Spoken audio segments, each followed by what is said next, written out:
Is marble right for your bathroom?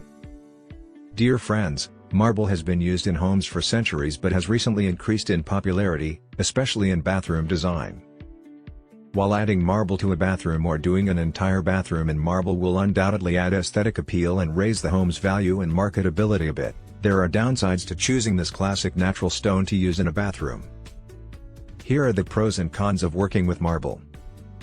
Pros: marble lends the space an elegant and luxurious look that's hard to match with other materials. It raises the value and marketability of the home. Marble comes in a wide range of color palettes and shaping options, which allows its use in various complex designs. Every piece of marble is unique. Marble is a good heat conductor, making the bathroom warmer in winter. It also feels cool to the touch in summer, creating a comfortable environment year-round. Cons: marble is prone to scratches and can be stained. It can't withstand harsh chemical cleaning agents. Deep stains can be problematic because chemical cleaning agents will damage it. Marble requires regular surface sealer treatments due to its porous nature. However, the sealing can cause discoloration if water is trapped beneath. Another potential issue arises if you use a sealer when it isn't required. Not all marble types require sealing.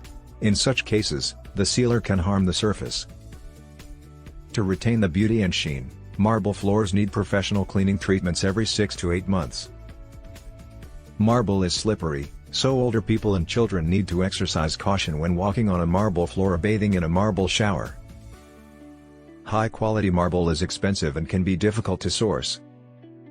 Suppose you love the idea of adding marble to your bathroom but are put off by the cons or budget constraints. Fortunately, marble is an elegant stone that you can use judiciously to create a luxurious ambience without giving yourself too much stress. If you like the video, give it a thumbs up and share it with your friends. For getting more useful and interesting information, subscribe to Engineer AJ Ladd's channel How to Make My House.